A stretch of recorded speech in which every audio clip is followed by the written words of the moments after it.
Yang berbahagia pemangku-mangku Ibu Hajah Fatimah, semoga beliau beserta selalu mendapatkan keajaiban Allah Subhanahu wa Ta'ala. Kecintaan beliau kepada Syekh Mursi dengan memang istiqomah sebagai pemangku.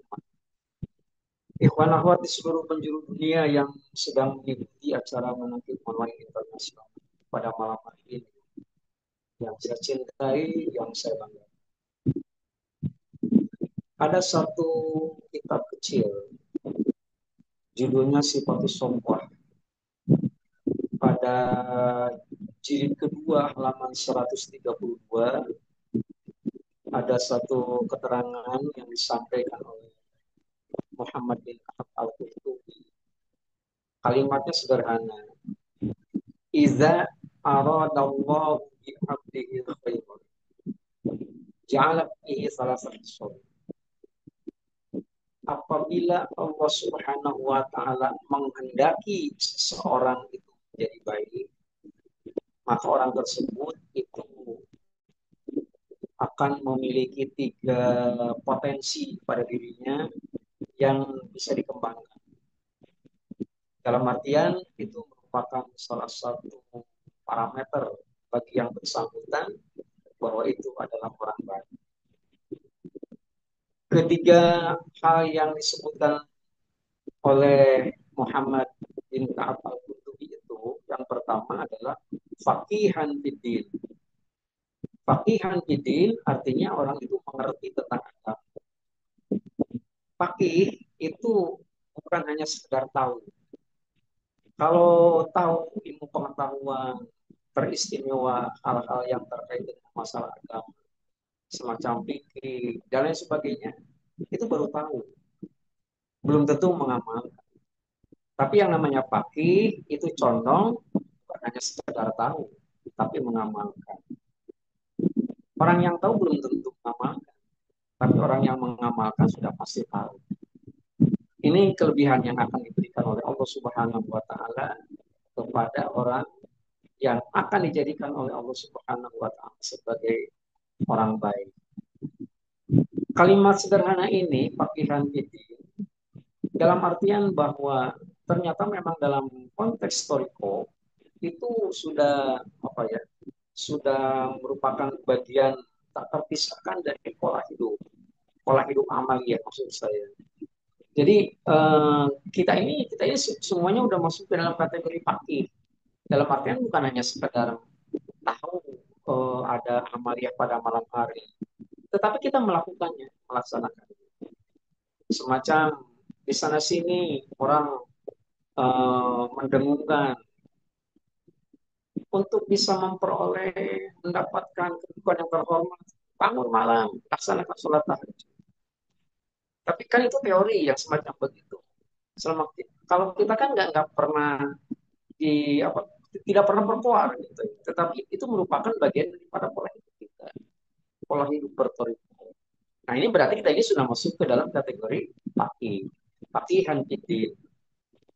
Yang namanya fakihan fidin itu sendiri, kita sering juga ngebahas masalah din. Din itu kan agama. Jadi din diartikan sebagai agama itu sendiri bukan hanya satu disiplin ilmu, gitu ya. Tetapi banyak ilmu yang kita pelajari, yang kita ketahui. Sebanyak apapun ilmu pengetahuan yang kita miliki, tetapi kalau di dalam bertoriko, mursyid harus hanya satu orang, gitu ya. Karena apa? Karena yang bertanggung jawab itu hanya satu orang. Coba diperhatikan ayat yang ke-71 daripada surat Al-Isra. Yaumana da'u kulla unasin bi imamihim, bukan bi a'immatihim. Begitu. Jadi yang akan bertanggung jawab nanti akhirat tentang kehidupan kita, baik tidak baik, akan diarahkan kemana, itu adalah hanya satu orang yang akan membela kita. Itulah mursyid. Gitu. Nah jadi sah-sah saja apabila kita membaca apa ya, manqobah Tuhan Syekh belajar ilmu fikih dari ini, belajar ilmu tasawuf dari ini.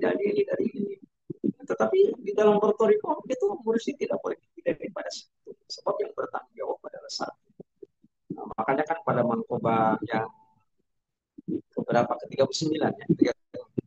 Jin ada bukunya, malaikat ada bukunya, manusia ada bukunya. Katakan aku bersemua artinya semua disiplin ilmu sudah dikuasai oleh manusia. Dan sangat menarik gitu ya. Dalam artian hanya beberapa sering ya, saya sering menyampaikan di beberapa tempat mana sendiri. Paling tidak kita wajib meyakini dua.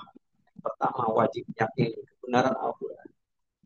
Dikatakan wajib meyakini kebenaran Al-Quran, jadi apapun yang merupakan pemberian Allah Subhanahu wa taala, Quran mainnya di dalam Al-Quran, itu harus kita terima. Itu harus kita yakini bahwa itu adalah benar. Kemudian yang kedua kita wajib meyakini kemampuan manusia. Itu ya. Ini terakhir yang paling menarik di beberapa hari yang lalu. Nah, kita ada mankoba, ada mankoba ke-17. Mankoba ke-17 itu eh, Tuan Sheikh merebut nyawa yang sudah diambil oleh itu kan kita kan baru baru baru baru bisa baca ya Mankoba ke-17. Tapi kan praktek di lapangan jarang jarang terjadi. Gitu. Yang terjadi kemarin beberapa hari. Kita semua kenal ya almarhum Dr. Ahmad Pujur ya. Itu kan beliau termasuk yang cantumkan pada kalau menurut hemat saya. Karena apa? Apa kan manakib di Sukabumi, Masjid Agung Sukabumi. Kemudian hasil kontak langsung bahwa dari Sukabumi beliau langsung akan menuju ke Jatimasi Bekasi untuk memimpin manakibah. Dengan catatan Dr. Ahmad Kunturnya masih di ruang apa ya isu gitu ya, dalam artian masih dalam apa buat tanda kutip saja apa dalam keadaan tidak sadar. Sampai keluarganya menelpon ke saya eh, supaya siap untuk ditelepon karena akan paling tidak memberikan ketekanan. Saya bilang ini apa ya? Saya sudah mencantumkan nama saya untuk hadir di Sukabumi. Kalau begini terus saya sih tidak mungkin tidak mungkin. Aku ujung-ujungnya ternyata sekali waktu eh, diketahui bahwa ternyata detak jantung dokter kulturnya itu sudah nggak ada. Kemudian keluarga kan gong sekali gitu. Pun ke saya, bagaimana caranya? Nggak usah begitu, nggak usah tekankan kita punya mursyid. Dan mursyid itu sendiri harus tunduk kepada ayat Al-Quran Karim. Gitu. Yang saya maksudkan adalah kali Imran 123 itu menyebutkan kalimatnya sederhana. Laqad nasarakumullahu bi badrin wa antum azil. Ini kan cerita tentang perang Badar. Yang saya sampaikan bukan masalah perang Badar, tapi laqad nasarakumullah. Ada kalimat pakai qad, kemudian dilanjutkan di apa digandengkan dengan kalimat fi'il madhi. Itu pasti. Terjemahannya pasti. Laqad nasarakumullah. Pasti Allah itu menolong kamu. Wa antum azila dalam kondisi sedang lemah. Saat akal sudah mengatakan mustahil, di situ pertolongan Allah. Itu ternyata detak jantungnya sudah berhenti. Gitu. Kemudian apa yang terjadi? Eh, Dokter meminta supaya keluarga keluar semua karena akan dipokoknya setelah usaha dan sebagainya. Apa yang terjadi? Sudah tenang, keluarga disuruh masuk lagi. Setelah diketahui detak jantung ada lagi, kira-kira semacam begitu. Nah itu dari mana detak jantung itu sendiri? Ternyata Abah dari Sukabumi langsung ke Bekasi. Dari Bekasi itu saat akan memimpin manakim ya Abah. Karena saya sendiri kan hadir itu. Saya kan menyampaikan hikmat ilmiah di hadapan Abah. Cerita tentang jadi ceritanya eh, pada saat Abah akan memimpin manakim, Abah langsung bangkit dari duduk. Abah mau ke rumah sakit. Anak dilanjutkan terus. Pulang dari rumah sakit, Abah akan kembali ke sini. Ceritanya gitu. Apa yang terjadi? Ternyata datang ke sana, di ruang ICU sendiri, sudah tidak aktif, sudah tidak bisa apa-apa. Bukan belasan selang nempel pada diri. Tapi apa yang terjadi? Abah memegang tangan Abah, tangan. Di luar juga kita pegang langsung ada semacam kejutan kontak langsung. Dan saya meyakini bahwa itu adalah bagaimana seorang mursyid untuk kembali ke ruh yang sudah lepas. Dan ujung-ujungnya selang 2-3 hari gitu ya, saya telepon kembali agar beberapa orang wakil hati yang dekat yang bekasi untuk kumpul. Ini pakihan dikit. Nah, untuk kumpul, kemudian setelah kumpul itu sendiri, apa yang kita lakukan? Eh, nanti dokter tuh dia akan disuruh pulang dalam kondisi sakit. Yang mohon pertama itu telepon dari awal. Semuanya diikuti. Indahnya tanggung jawab seorang mursyid itu sendiri ternyata begitu setelah melakukan apa yang diperintahkan oleh pengusaha, tiba-tiba telepon, bukan hanya telepon, video call dari pengusaha, video call itu diperlihatkan kepada dokter itu, diperlihatkan itu sendiri ternyata di luar dugaan pada waktu itu dokter bisa melihat wajah apa senyum, kemudian dokter itu menutup mata itu selama apa artinya itu abah langsung mengantarkan ruh seseorang untuk melanjutkan perjalanan diserahkan kepada ahli silsil. Itu kira-kira indahnya semacam itu. Nah, jadi yang namanya pakihan ini itu harus dipahami sampai ke situ, bukan hanya sekedar teori. Itu yang saya maksudkan mengapa orang yang berkali itu sendiri paling tidak meyakini kebenaran Al-Quran, meyakini kemampuan saya. Itu yang pertama. Yang kedua parameter orang itu bisa menjadi baik adalah zahidan. Zahidan di dunia. Tentang keduniaan itu dia berlaku zuhud. Yang namanya zuhud itu tidak usah diterjemahkan bermiskin-miskin, tidak begitu. Tapi bagaimana kita memiliki harta titipan Allah Subhanahu wa taala, di tanda kutip saja. Mau banyak ataupun mau sedikit itu kan semuanya titipan dari Allah. Tapi yang penting ada dialokasikan. Kalau kita bawa sendiri nanti, itu berarti luar biasa. Nah, ini contoh yang saya sampaikan ini contoh dari nah, mengapa beliaunya? Ya, karena figurnya figur semacam itu yang dijadikan contoh orang-orang hasil di dalam. Apa yang saya maksudkan? Zahid dan fidunya itu tidak membawa harta kekayaan, tetapi dikargokan terlebih dahulu. Dikargokan lewat sama, infak ini lewat infak itu, yang ujung-ujungnya beliau datang ke sana tinggal memetik hasil. Itu zahid dan fidunya dalam konteks politik. Gitu. Nah, jadi ini merupakan satu pelajaran berharga bagi kita.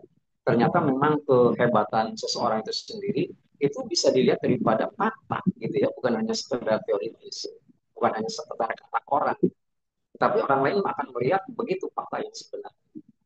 Itu yang kedua. Yang ketiga, eh, apa namanya, diberi kemampuan, wabasaran, diuyubi, gitu ya. Jadi yang namanya manusia kan nggak bisa lepas daripada kesalahan yang konotasi kesalahan itu sendiri pun berpotensi dosa. Nah ini kesalahan-kesalahan itu sendiri tidak pernah di, di, diperlihatkan sama sekali. Nah ini bukan apa, bukan bukan pada saat kita melakukan amalia semacam begitu, tapi pada saat kita menuntut ilmu pun itu sudah dicontohkan. Ada satu keterangan ya dari Imam Nawawi, penting sekali. Imam Nawawi kalau mau belajar kepada guru, di perjalanan menuju ke rumah itu beliau selalu bersedekah di perjalanan. Kemudian berdoa kepada Allah Subhanahu wa taala. Mudah-mudahan mata saya ditutupi untuk melihat kekurangan apabila memang ada pada diri guru saya. Jadi yang dilihat adalah kebesaran. Gak pernah dilihat. Nah ini merupakan hal yang penting juga. Dan itu yang dialami oleh al. Jadi begitu penting gitu ya. Nah, malah kalau tidak salah kan yang menutupi aurat itu tuh senursi. Kalau nggak salah Mangkobot 40 yang baru saya dibacanya. Mangkobot 40 juga mengajari kita bahwa yang baik memang senursi bukan kita gitu. Jadi kalau nih namanya saja kalau ada orang sekali-sekali umpamanya memuji kita, bukan karena kita layak untuk dipuji, tapi Allah Subhanahu wa taala melalui Syekh Mursyid menutupi aib kita. Jadi tidak terlihat oleh orang lain. Gitu. Karena tidak terlihat oleh orang lain, maka seakan-akan kita ini tidak berbuat jelek. Gitu. Padahal kita kan nggak ada apa-apanya. Nah, untuk itulah barangkali ketiga hal ini menjadi parameter seseorang apabila Allah Subhanahu wa taala menjadikan diri sebagai orang yang baik. Nah, orang yang baik saja itu tidak cukup, gitu ya. Di dalam Al-Qur'an apa namanya? Eh, dunia berkembangnya, dunia itu berkembang, dunia itu hebat, itu bukan karena ada orang soleh. Kan orang soleh banyak, orang-orang yang baik kan banyak. Jadi hebatnya kehidupan di dunia itu sendiri kan karena adanya orang soleh. Tetapi adanya muhsinun, adanya orang yang selalu berupaya untuk menjadi orang. Jadi yang dilihat adalah manajemen proses, bukan output, bukan hasilnya. Gitu. Jadi sekecil apapun hasilnya, tetapi kalau ternyata diikuti oleh kita bagaimana cara mendapatkannya, prosesnya, yang dinilai adalah itu. Jadi, Inna Allah yuhibbul muhsinin. Allah mencintai bukan kepada orang solehnya, tapi proses untuk menjadi orang soleh. Nah ini kalimat yang saya sampaikan di dalam kitab Sifatul Sofwan, juz kedua halaman 132, keterangan daripada Abdullah bin Ka'ab Al-Qurtubi, kan begitu. Ini sekedar patokan, mungkin bukan bukan itu-itunya gitu ya, masih banyak gitu. Jadi saya kerucutkan, saya kembali lagi ulangi. Ada tiga hal. Iza aradallahu bi abdihi bi abdihi khairan, ja'ala bihi salah satu. Jika Allah Subhanahu wa taala menghendaki seseorang itu menjadi baik, akan diberikan tiga potensi yang ada pada dirinya itu bisa berkembang supaya menjadi baik. Apa itu? Yang pertama adalah fakihan. Dia sangat paham tentang agama, bukan hanya tentang ilmu agama, tapi pengamalan agama. Yang penting kan. Yang kedua adalah zahid dan dunia. Dalam keduniaan dia sangat zuhud, sangat hati-hati, sangat cermat dan sebagainya. Sedangkan yang terakhir adalah basaran biuyudi, jadi kemampuan untuk melihat dengan mata batin bahwa dia itu sendiri masih punya kekurangan dan kekurangannya itu. Nah, mestinya nih, kalau menurut hemat saya, ada satu keterangan luar biasa. Ada seorang murid dalam konteks Toriko, ada seorang murid sedang menyapu halaman, gurunya, sedang menyapu halaman gurunya, halaman rumah. Kalau kita ikhwannya barangkali gitu ya, tapi nggak disebutkan apa ikhwannya muridnya ribuan kan karena begitu pokoknya ada orang yang sedang tugas gitu. Tiba-tiba didatangi oleh Nabi Khidir alaihissalam, tapi dicuekin oleh murid itu, dicuekin. Kemudian karena dicuekin, Nabi Khidir ini ngomong, eh kamu diam aja sih. Iya lagi nyapu. Kamu nggak melirik aku, kamu nggak kenal kepada aku. Tahu kok Nabi Khidir, sampai segitunya bayangin murid. Aku tahu kok Nabi Khidir. Kalau memang tahu, kok kamu diam aja sih? Mengapa nggak minta sesuatu kepadaku?